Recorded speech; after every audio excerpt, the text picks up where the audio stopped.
Caravella Coffee Talks are back, a space created to speak with thought leaders, to exchange knowledge, and share perspectives. In these talks, the relationship building team invites you to attend sessions with female leaders in the industry. We will hear about their aha moments, life lessons, breakthroughs, and how we can make coffee better together. Over the years, we have seen how the representation of women in the industry has gained traction and has flourished. Join us for some inspiration. Hello, I'm Isabel, Marketing Manager at Caravella. Hi, I'm Ana Sofía, Relationship Builder at Caravella. Welcome to our 8th episode of Caravella Coffee Talks, Women Make Coffee Better. Another great episode, and in this opportunity, we had the chance to speak with Freda Yuan, a professional coffee taster and head of coffee at Origin Coffee Roasters in the UK. Freda is well known for her accolades. She won SEA UK Cup Tasters in 2017, 2018, and 2020, and placed third in 2017 and fifth in 2021 at the World Cup Tasters Championship. We talked about copying, her approach, and how we can make copying a safe space. Amazing. And she's also the author of Sip and Slurp, A Guide to Expert Coffee Tasting, a self-published book that has been well received by coffee professionals worldwide. She shares how copying is such a personal experience, and there's no right or wrong when it comes to flavoring coffee. Each person has a background, sensory background, and we can work to develop these skills. Let's hear more about Freda's experience.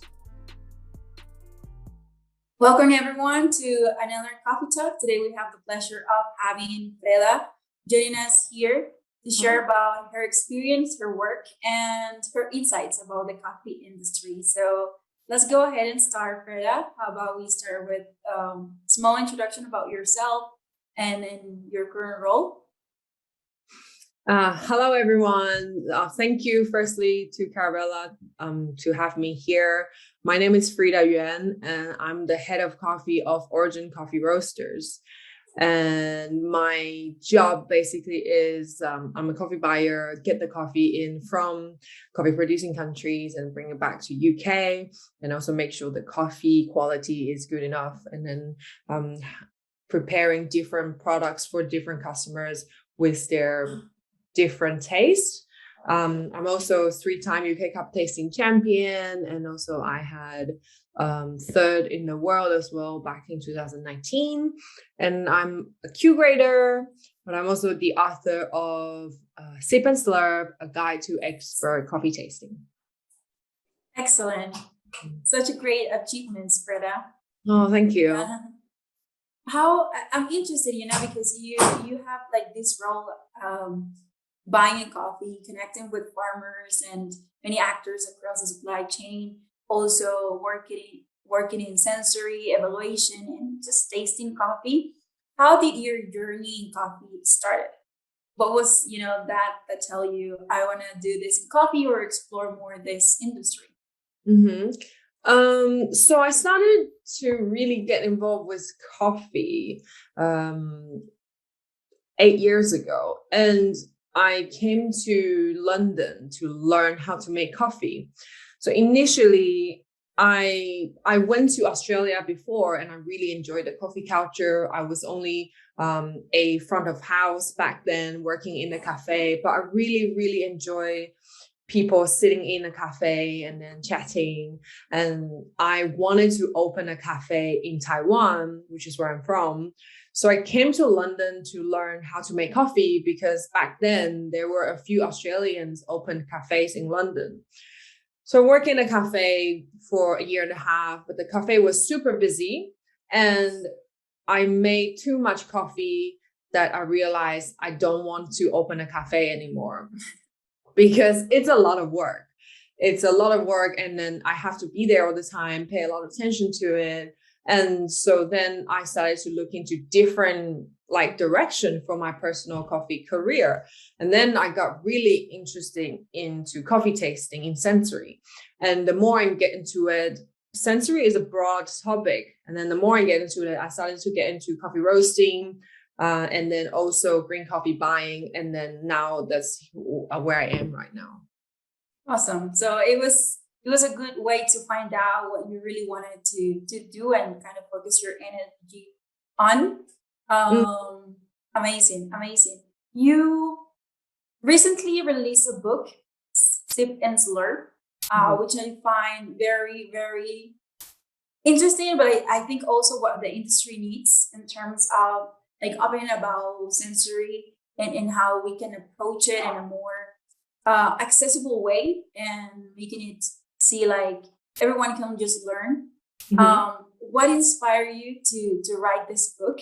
Can you provide us maybe a little bit about how the idea came about and the process? Yeah.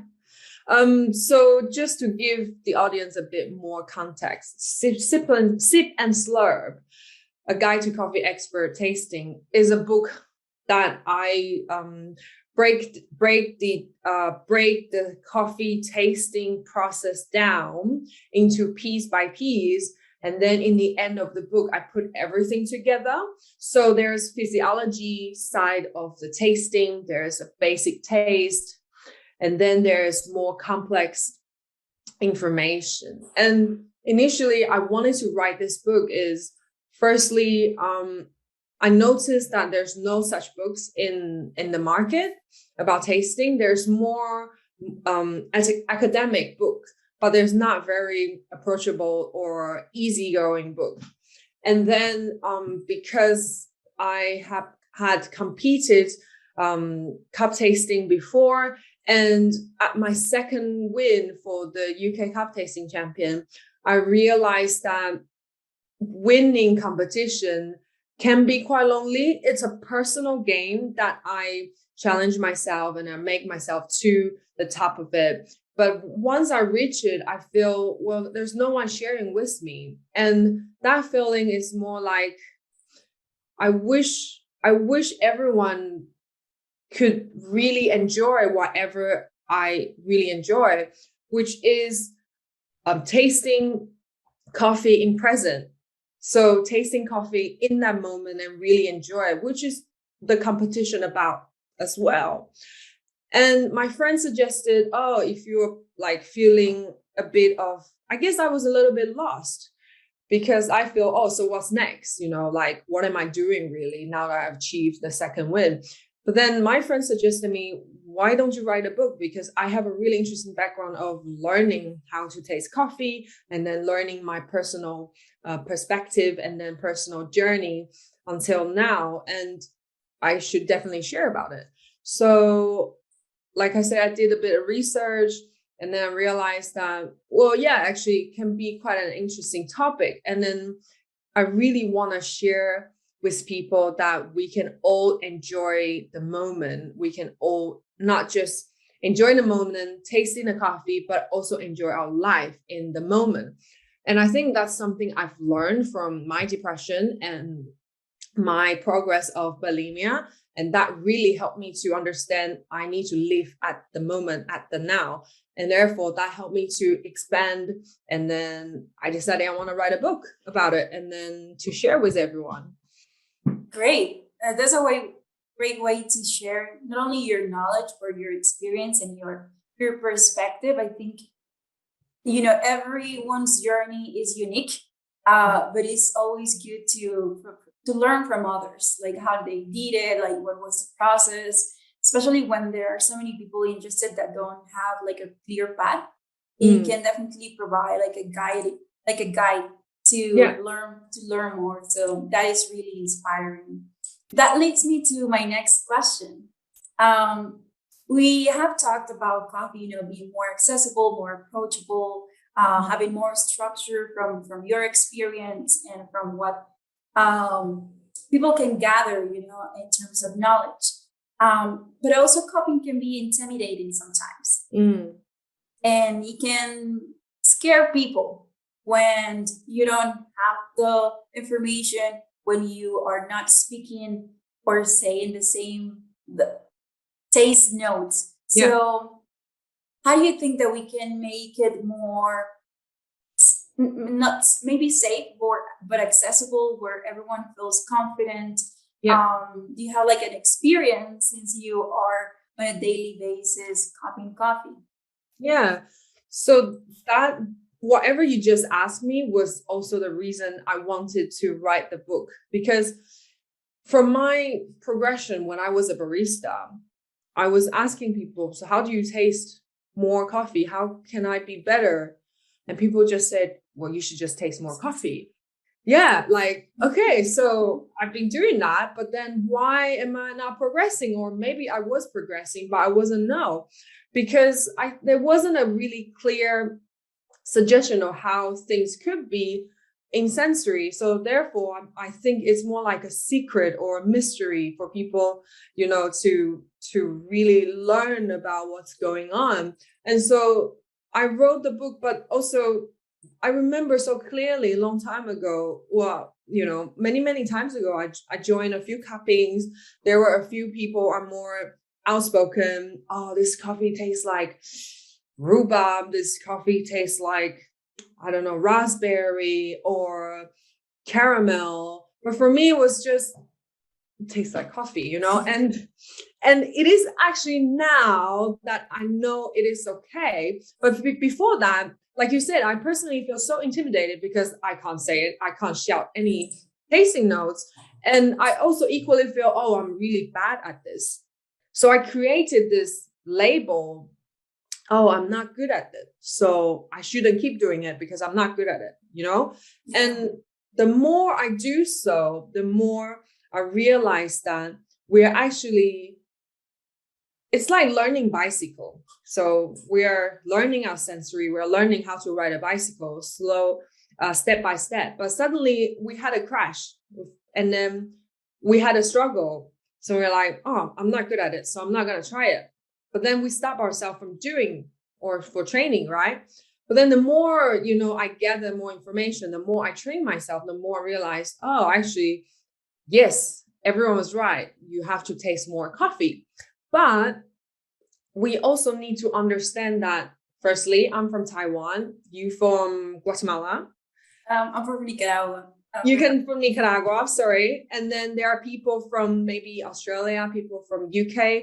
We all grow up from different backgrounds. So when we taste fruits, when we taste, I don't know, any products, drinks, actually, because we're from different countries, how we grow up, the food we taste, the fruits we taste are completely different. The banana from Taiwan probably tastes different than Nicaragua. I'm sure it's different because it's different climates, different terroir. So that's why I want to elaborate more about, yes, coffee tasting can be so intimidating, but actually it's not, because we are different person and we have different personality, different culture. And therefore, whatever we taste, there's no right and wrong. It's just what it is. And then whatever we taste is actually whatever we receive and then how we experienced before and then pass it along. Does that make sense? Yes, I totally agree with you, because I share this experience in terms of tasting different fruits and how you communicate them. And the banana is such a great example, because even in tropical countries, they don't taste the same. So you can taste one banana in Nicaragua, and then you can eat one maybe in Guatemala City, and because here the climate it's not the best for producing banana, they have a different taste. While maybe in Nicaragua, the area where I'm from, they grow there. Just you have one in your backyard and you just go and pick it and you can eat it, and it's a different experience. And also sometimes it's not that we don't know, it's that we don't have that background yet, but we can acquire it. It's a skill that we can develop. And it's also like, because we never tried that fruit, potentially, like I never tasted blueberries until I come to UK, because they have a lot of berries. So like it's harder for me to understand if I grow up in Taiwan and I never really moved to UK, right? But now I have moved to UK. I lived here for 8 years. I've tasted raspberry, blueberry, blackcurrant. Never had blackcurrant in my life before. Red currant, and I don't think it grows in a tropical country as well, right? No. So like, how it could is very you share? cool. Yeah, how can you share this tasting note? So it's really, for me, it's very interesting about how drastically different our culture is and how our food culture is that change our tastings. Those differences makes it more challenging, also interesting, and kind of the opportunity to continue learning. I've heard many descriptors that you definitely cannot connect, but then you can go deep into what does it taste like is it sweet, is it sour? So maybe through that you can provide some more context. And I have another question, in terms of, since we have talked about, tasting notes and communicating in different like countries and backgrounds, are you able to integrate your feedback about quality with descriptors, but also to other cultures and maybe origin partners? Do you have is it difficult, or like how have you been able to share all this, because it's not easy to communicate? Yeah, I think anything, actually, if we want to have a really good communication with any culture and any, even though we share the same culture, but we're still different personality, right? So the best way will be calibrate. Calibrate means I taste this, you taste this, the same thing, we taste the same thing, but then maybe we have different standard towards the thing, then we talk about it. It's very important, because that's how we understand our standard. We understand our benchmark, that we can move forward. So one of the best thing is you have to cup with your producers. So I cupped a lot with my Nicaragua partners. I cupped with Caravella partner as well.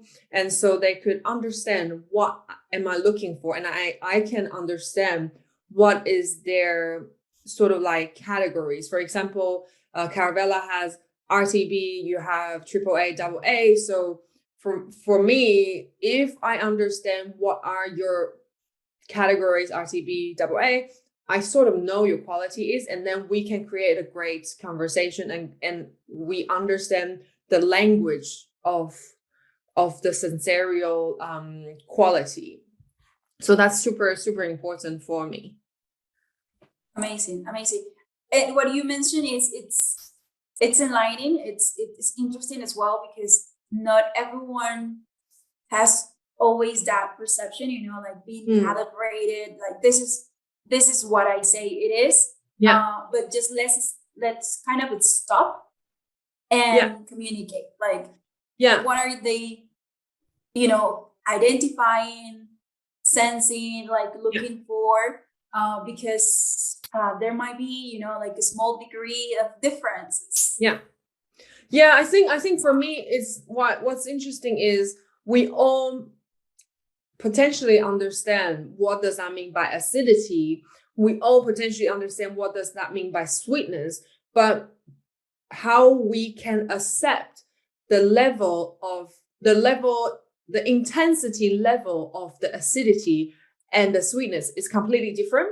So maybe I personally love higher acidity fruit or higher acidity coffee, but that doesn't mean you like it too, right? And then also your acceptance threshold maybe is lower, right? And so what's the best thing would be you and me sitting here tasting and really high acidity solution, for example, or we taste lemon together. So we agree this acidity is high acidity or whatever the intensity it could be. So now we calibrate it. And then we can taste orange and we understand the orange acidity is lower. So that's our benchmark of lower acidity coffee, so that we understand the level of intensity, because sometimes I might really enjoy lemon acidity, but you don't. But then we taste the lemon together and we're like, okay, this is our high acidity reference. So I think it's super useful. Understanding the language. Sometimes even we share the same culture. It doesn't really mean we say the same thing as well. So it is very important to ask you what do you mean by your word. I guess I might have to create some example. I can say an example for a book. So English and American English, as you know, is drastically different, right? So for English, trousers means American pants, right? American pants in English means underwear, right? Yeah. So it's funny, right? And then, it's just like understanding what does that mean, even though it's English, you still have to get it clear. I wanted to add, with the comparison that you were doing about understanding the different acidity levels and sweetness and body, that is always a conversation that we have at origin, because for us it's very important to understand what really the markets are kind of perceiving. Like maybe we send the same copy, but then we are able to compare, the double A coffee. This is what the market in the United States is telling us about this coffee. Then we have Europe telling us about the same coffee, same quality grade, but maybe one was able to perceive more red fruits, and the other one was able to kind of identify like berries, and be more specific. So that is very kind of enriching for us from a quality standpoint, but also kind of understanding the markets and what the clients really, really want, and also what the clients don't want. Or the markets are maybe is a great copy, but not for this particular country or customer. I think eventually there are so many variables, right? You have water variables, you have grinder variables, you have personnel variables, so you can't really control that. And eventually, if, for example, your customers in Europe say, oh, this coffee tastes like red currants, and you have your notes is maybe citrus or whatsoever, and then you just understand, okay, so next time when there's a citrus, potentially it's a red currant. So you try to find the middle ground of it and understanding each other. I think that's more important than anything, because it's something like, I understand it's, cross culture, different variables, and it's hard sometimes. It is. It's challenging, but that's the fun part about it. 100%. Okay. I have another question in terms of, we were speaking about communicating, also a bit about providing kind of feedback. So you say being calibrated. Do you have, in your current role, since you're able to cup a wide range of coffee, what will you recommend, or how do you communicate or give feedback to producers or to exporters, or even internally, with your customers, because you're also providing a service. How do you communicate that? Because coffee changes from harvest to harvest. So I would like to maybe explore a little bit of that. So normally how my buying process is, I would travel to origins and taste the coffee with the producer. Now, because of COVID, it's harder, but that's what I used to do. And when I'm able to cup the coffee locally, I understand how the coffee reacts to local water. And then to be able to talk to the producers face to face, that we understand, maybe I want the coffee to be more acidic, or maybe I want the coffee to be sweeter. And then so the producers can note it down, that what am I looking for? Or in a way, we're also calibrating with what as a customers dislike or like. And then when I got back to UK, they would then send me another samples, for example. And then so I roasted by using my roasting technique. Like I use akawa, and then taste it with my local water. Then I will get a correlation of, okay, whatever was tasted in origin in coffee producing countries tastes like this in London. Okay.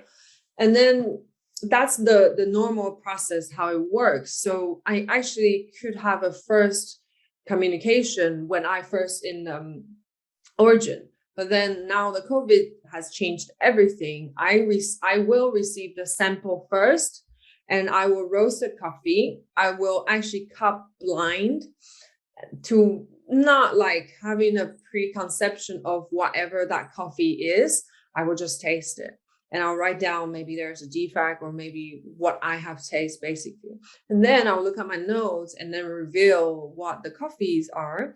And I will speak to the producers about what I have tasted.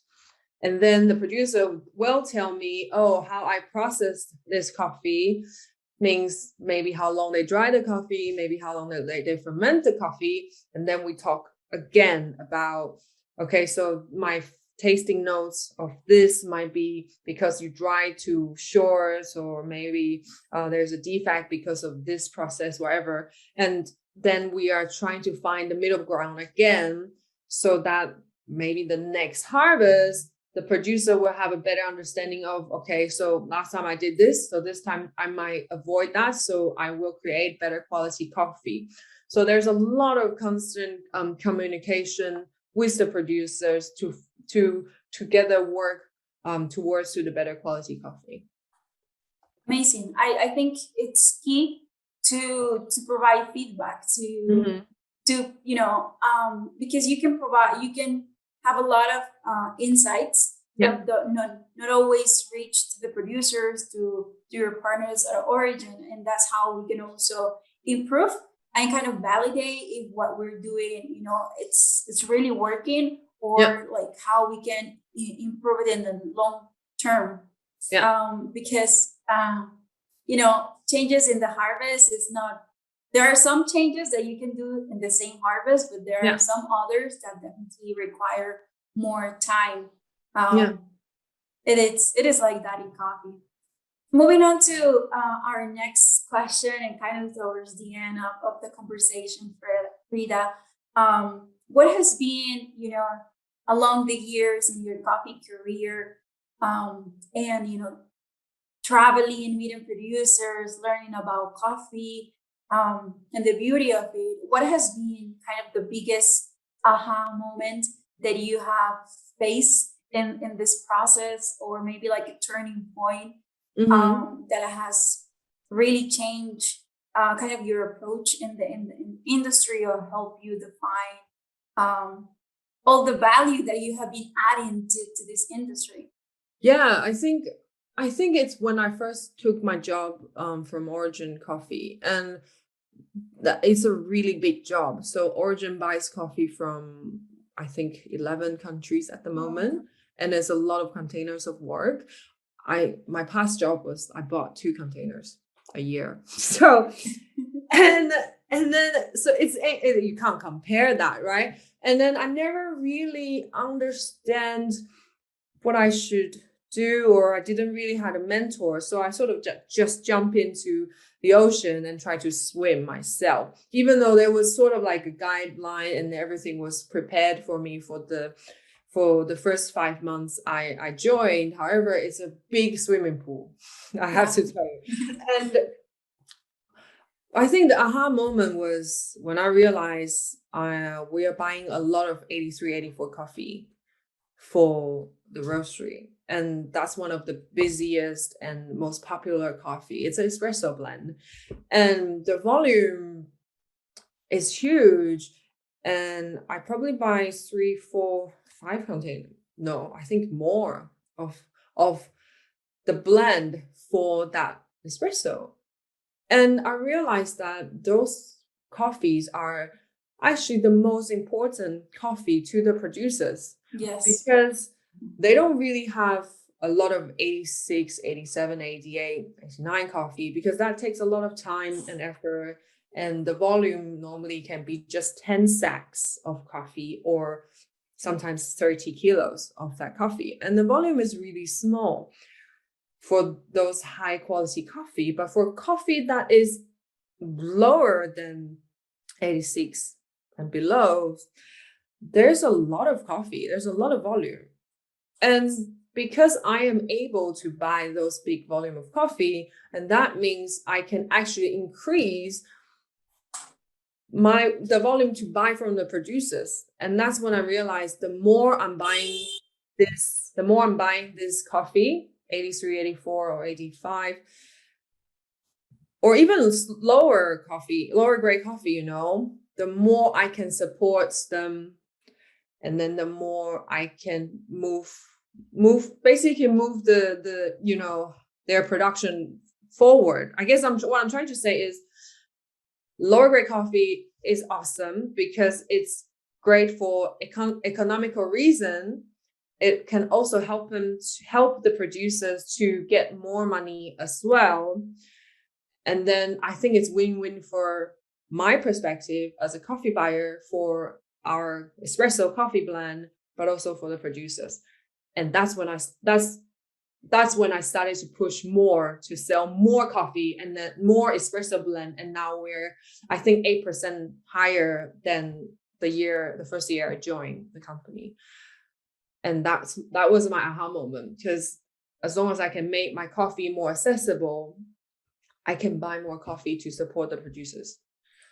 Thank you for sharing that. I think it's not all, we don't always hear that.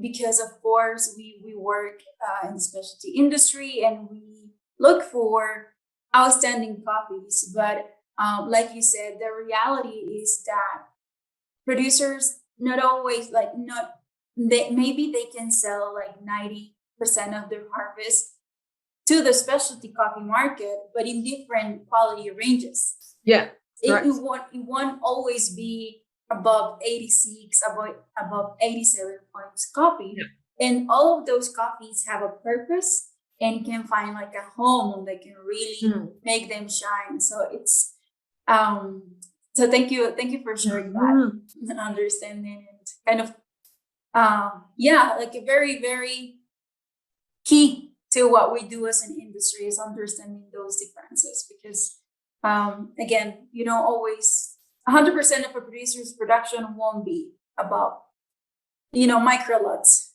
No, that's not realistic. Yeah, 100%. And I think it's just interesting how companies set up, and then we are very espresso. We support a lot of wholesale customers, so espresso is really driven in our company products, and then so espresso blend is super important, and then it's super important to find something that's down to earth. It doesn't have to be 87, because I don't think anyone can create 87 coffee for 5 containers or 6 containers. It's impossible. And then so we have to be realistic, like you said, and then accept that, well, actually lower grade coffee is great, and then it doesn't really mean it's bad coffee. It's delicious coffee. I love a really good Colombian coffee, and it tastes like panela. Is that how you pronounce it? Panela, yeah. Panela, yeah. And then just cane sugar, and it's just what it is. And then it's daily coffee. Exactly. Like I said, we are able to find every coffee has a market, and every coffee has a home and a purpose. So that's kind of how I see it. So thank you. I have one last question that we haven't really talked about much during the conversation, but I wanted to ask, how do you think coffee companies can continue supporting women, but especially young people in the coffee industry that want to be part, that want to learn, that want to grow, and that are going to become the future of coffee, in maybe 10, 15, 20 years? I think it's very important to understand how much impact the teenagers and younger generation will sort of influence our future, because they are our future. And what I think how we could support is maybe in coffee producing country, or even in our own companies, organizations, we're trying to have more training towards maybe gender equality. To be honest, it's not just about women, it's about how men should really talk to women and understand and appreciate how we sort of provide in our relationship, and is to understand how we can respect each other and support each other. And so when so the organization should really trying to create this type of program, and then to help locally to really train and then educate the youngsters and then the young generation. Also, I think it's an interesting perspective, and hopefully we can pass along those perspectives to the younger generation. Thank you for sharing. I highly agree, because I think one of the things that people cannot take away from you is education and the experience you get, and this really provides the tools for I say women, but especially like for anyone, for any person that wants to join the coffee industry, either as at origin, destination, like just as a consumer, like education, it's really important to continue kind of growing and making the industry better. Yeah, because I feel a lot of how we see gender, how people treat each other, is from our culture. If my culture is a feminine culture, then people respect women. If my culture is a macho culture, then people sometimes will respect or not. But then how do you find a balance of really starting the education program from the beginning, when the younger generation starts to understand what's going on in the world, and that really would help them to shape a different perspective to the entire world. And that's super powerful, because like change won't happen outside, it's coming from inside. And then, but without a better tool to understand how to interact with people with different genders, then we will always be sort of like shaped by our original setup from our culture. But then if we receive more tools, more education, then we can understand, oh, okay, this is not how it should be. I can do better than that. I can really communicate in different ways, respect, treat people in different way. And then we'll shape a different culture, and then we'll shape the world. Certainly. I also think that we go beyond, gender and also look at people because of their capacity, their abilities, they, how they can learn and add value.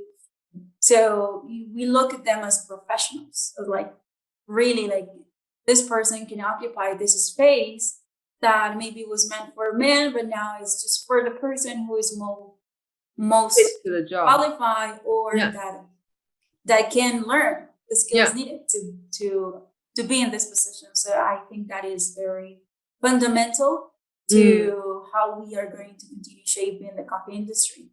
Yeah, 100%. Well, Freda, thank you very much for your time. I really appreciate, having this conversation and you sharing with us about your experience, your knowledge, and your coffee journey. Thank you. It's absolutely my pleasure. And thank you for inviting me for this. Where can people find your book? Last but not least. Okay, so you'll be able to find my book through Freda, FredaYuan.com. So FredaYuan.com. And you will be able to find from other distributor in USA or within Europe or Asia. Yeah. Amazing. So go and check Freda's book. Have a look at the website. And buy one. Thank you. You're a good self. Thank you for your time. Thank you. And we'll be in touch. Yeah, speak soon. Take care. Bye. Bye. This was such a powerful conversation. No doubt. We invite all listeners to share their thoughts on how they have approached copying and improved their skills throughout time. Yes, and stay tuned for the next episodes coming up in the next weeks. We will continue featuring incredible women leaders that play important roles in the coffee industry. And if you have missed any of our previous episodes, they are all available on Spotify, Apple Podcasts, Google Podcasts, as well as our YouTube channel. See you next week.